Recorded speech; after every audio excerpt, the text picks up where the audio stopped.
Hi hello నమస్తే this is Srilakshmi interlink global leader. Interlink లో version 5.0 ప్రస్తుతం అప్డేట్ అనేది వచ్చిందండి. ఇందులో ఒక ముఖ్యమైన ఫీచర్ ఏంటి అంటే క్యూరేటర్స్ అనేది డైరెక్ట్ గా యూజర్స్ కి కేవైసీ అనేది వెరిఫికేషన్ చేయబోతున్నారు. కేవైసీ అనేది ట్రాన్సిషన్ ప్రాసెస్ లో first and mandatory. So step తీసుకుంటే ఐటీఎల్జీ మనం ఇప్పుడు దాకా మైనింగ్ చేసాం కదా, అది వెరిఫైడ్ ఐటీఎల్జీగా కన్వర్ట్ కాబోతుంది, అలాగే ఐటీఎల్గా కూడా కన్వర్ట్ కాబోతుంది. సో లెవెల్ 1 వచ్చి బేసిక్ ఐడెంటిటీ వెరిఫికేషన్ అండి. ఇది ఎంట్రీ లెవెల్ వెరిఫికేషన్. యూజర్స్ చేయవలసింది కంట్రీని సెలెక్ట్ చేసుకోవాలి. ఫస్ట్ ఒక వ్యాలిడ్ ఐడి డాక్యుమెంట్ అప్లోడ్ చేయాలి. ఐడెంటిటీ కార్డ్ కానీ, పాస్పోర్ట్ కానీ, డ్రైవింగ్ లైసెన్స్ కానీ, బర్త్ సర్టిఫికేట్ కానీ. ఈ బర్త్ సర్టిఫికేట్ అనేది చిన్నపిల్లలు ఉంటారు కదా, వాళ్ళకి పనికొస్తుంది. ఎందుకంటే మనము వాళ్ళకి కూడా ఇందులో ఐడి చేసాం కాబట్టి ఇంటర్లింక్లో. సో దీని యొక్క పర్పస్ ఏంటంటే యూజర్ ఐడెంటిటీ బేసిక్గా కన్ఫర్మ్ చేయడం, సిస్టంలో యూజర్ ఎగ్జిస్టెన్స్ వెరిఫై చేయడం. సో లెవెల్ 2 వచ్చి ఐడెంటిటీ అంటే లైవ్ ప్రూఫ్ వెరిఫికేషన్ అండి. ఇది stronger verification level. Fake accounts prevent చేయడానికి యూజర్ చేయాల్సింది ఏంటంటే ఒక పోర్ట్రైట్ ఫోటో అనేది అప్లోడ్ చేయాలి. రైట్ హ్యాండ్లో నోట్ ఉండాలి.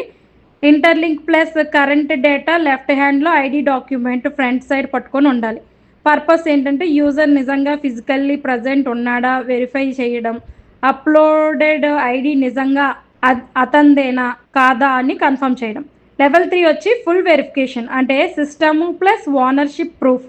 ఇది హైయెస్ట్ లెవెల్ వెరిఫికేషన్ అండి. యూజర్ చేయాల్సింది ఒక పోర్ట్రైట్ ఫోటో అప్లోడ్ చేయాలి. ఇంటర్లింక్ యాప్ హోమ్ స్క్రీన్ చూపించాలి. అందులో కరెంట్ ఐటీఎల్జీ బ్యాలెన్స్ క్లియర్లీ కనిపించాలన్నమాట.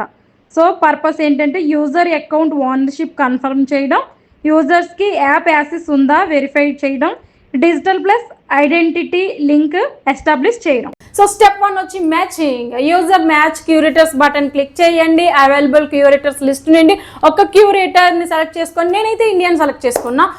సో మ్యాచ్ అయిన తర్వాత యూజర్ వెయిటింగ్ స్టేజ్లోకి వెళ్తాడు అంటిల్ క్యూరేటర్ అప్లికేషన్ యాక్సెప్ట్ చేస్తాడు. క్యూరేటర్ సెలెక్ట్ చేసిన వెంటనే ప్రాసెస్ నెక్స్ట్ స్టేజ్కి మూవ్ అవుతుంది. సో నాకు స్టెప్ 2లోకి నేను వచ్చాను. సో ఇందులో ఏంటి అంటే సబ్మిషన్ మ్యాచింగ్ ద్వారా 24 అవర్స్ టైం అనేది స్టార్ట్ అవుతుంది.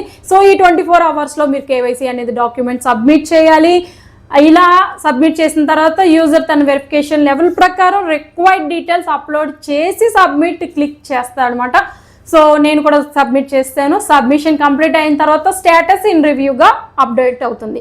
సో దీంట్లో స్టెప్ 3 నెక్స్ట్ స్టెప్ ఏంటంటే వెరిఫికేషన్. సిస్టమ్ అప్లికేషన్ను సెక్యూర్డ్గా క్యూరేటర్కి పంపుతుంది. సో సెన్సిటివ్ డేటా మాస్క్ చేసి సో క్యూరేటర్ డాక్యుమెంట్స్ వెరిఫై చేసి ఫైనల్ డెసిషన్ అనేది తీసుకుంటాడు.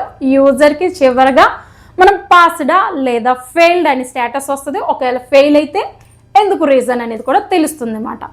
సో ఇదేనండి, ఈ స్టెప్స్ అన్ని కంప్లీట్ అయిందంటే మనకి కేవైసీ అయిపోయినట్టే, వెరిఫైడ్ ఐటీఎల్జీ కూడా మనకి వచ్చినట్టే. Thank you.